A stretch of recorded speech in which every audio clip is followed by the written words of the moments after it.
So after last season's absolute disaster of a year for the Philadelphia 76ers, where everything that could go wrong went wrong, they brought in Paul George and he was basically banged up for a majority of the year. Joel Embiid basically was out the entire year, and things were just looking horrible for this Sixers franchise. Horrible contracts across the board, and it looked like they were going to have to get ready to get into another rebuild phase in which, not everything went wrong for the Sixers last year as they ended up with the third overall pick in the draft lottery going into this season. And so far, things have paid off for this Sixers team. They're 5-1 to start off the 2025-26 NBA season with one of the strongest offenses in the entire league. And the story of this team has been Tyrese Maxey and their number 3 overall pick, VJ Edgecombe. We're going to talk about the other guys on this team and what this Sixers team as a whole is really good at. But Tyrese Maxey and VJ Edgecombe have been leading the way so far. Maxey has been one of the best leading scorers in the league, nearly putting up 34 points a game on solid efficiency, which is, I'd say, really good considering he is shouldering a lot of the load for this Sixers team so far, in which, typical Nick Nurse fashion, he is leading the league in minutes as well. And as for VJ Edgecombe, obviously he's a rookie. There's going to be ups, there's going to be downs, but you couldn't ask for much better from VJ Edgecombe coming into his rookie campaign. He has been even better than people expected, and he has shown some ability to make plays for others, being a secondary ball handler, while also being a true threat to score the basketball from the perimeter or attacking the rim. Now, the shooting might come down to earth a little for some of these guys, especially VJ Edgecombe, considering that he is shooting 42% on 6 attempts a game from 3, and one of the things coming into his rookie campaign was, is the shooting going to be good enough, to start off his career? But it's absolutely been good enough, and he's probably been the best rookie through the first 6 games of the NBA season. Now let's talk about what this team is good at as a whole, because they are not a defensive juggernaut by any means, but they are an absolute offensive juggernaut to start off the year. They're second in points per game. They're second in offensive rating.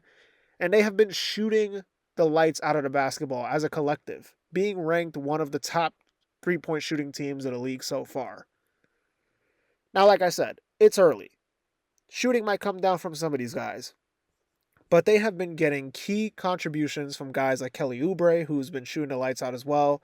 Quentin Grimes, who bringing him back was a huge deal. He's on a qualifying offer type of deal, so we'll see next season he'll be a free agent. But he is looking like he was ready for this prove-it season. He has absolutely carried over what he did in the second half of last year for Philly.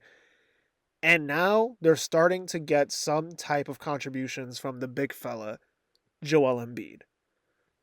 Now, Joel Embiid started off the year, his first game, he was pretty terrible versus the Boston Celtics. But in the last 3 games he's played, he's been on a minutes restriction so far, but he got 20 points in 20 minutes versus the Hornets. He put up 25, 7, and 5 in 23 minutes versus the Wizards. And most recently, in his last game that he played, he had 20 again in a matchup versus the Celtics. He looks to be rounding into form to try to get back to being, the similar Joel Embiid we're used to. Although I will say, I do have some question marks about where he'll be for the rest of his career. I don't think he'll ever be the same athlete he used to be.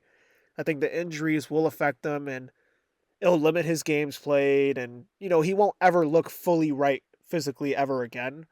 But all that matters is that if he can give you a decent amount of games and this team can get into the playoffs with him being somewhat healthy, I think that's all you can ask for. And I think they're doing a pretty good job so far of just keeping some of the pressure off of him, handing Tyrese Maxey some of that pressure.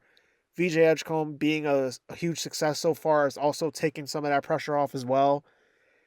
And it's nice to see if you're a Philadelphia 76ers fan because he's not even in full shape yet. And I'm not going to sit here and assume that he's going to average 30 points a game. But if he can get to the point where midway through the season, he's playing 30 minutes a game, 31 minutes a game, and he's averaging 26, that's really good. You take that for this team.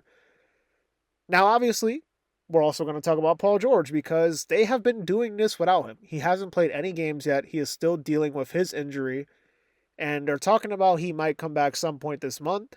But look, I think we're in the down years of Paul George's career. I don't think he'll ever be the same Paul George that he used to be.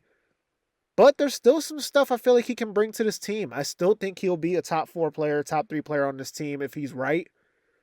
And when he gets back, he's going to provide some shooting because shooting just doesn't leave you like that. And he can still create off the dribble, provide some on ball creation here and there as well. He just needs to make sure that he's healthy when the time comes. But obviously, when you look at it from a long term perspective, the Philadelphia 76ers are like in such a weird spot because the Eastern Conference is not what it was last year. It's not what it was, the previous 2 years. It's weaker. And there is room for this team to contend. I said it over the summer to people I talked about where I was like, look, this team can be a dark horse. They can be a dark horse. They just need to make sure things are clicking. Because when they're fully healthy, they can knock off anyone. Last season, when the guys were healthy, they weren't like a horrible team. I mean, they did lose some games here and there where you were like, sheesh, that's nasty. But they weren't a horrible team when they were healthy. And if they can come into the playoffs where Maxey's balling, VJ Edgecombe is even more developed from where he is right now, and Joel Embiid is playing better basketball than what he's been doing recently, and the minutes restrictions are off, we can look at this team as a dark horse contender. Now, contract-wise, obviously, I think they're really going to have to bite the bullet with Joel Embiid and Paul George because I don't really think any team is going to just willingly be like, in the future, oh, I want Joel Embiid's large contract with his injury history or Paul George, his contract and his aging and injury history. But if you look at it past that, and you look at it from the young guys on this team, where Tyrese Maxey, yeah, he's starting to get into his prime years, but he's still fairly young. VJ Edgecombe is a rookie. Quentin Grimes is still young. And you start to look at this team and you're like, okay, Edgecombe has some true upside. Like, Edgecombe could be a star. And if he can be a star for this team, it's going to be huge because it's still super early. But I think if he can really continue this play and he looks like a future all-star caliber guy, and he can take some of the pressure off of aging Paul George and aging Joel Embiid, and they can give you what they can give you in, little spurts, but you always have VJ Edgecombe and Tyrese Maxey to lean on. This team is going to find their way into some dark horse contender discussions.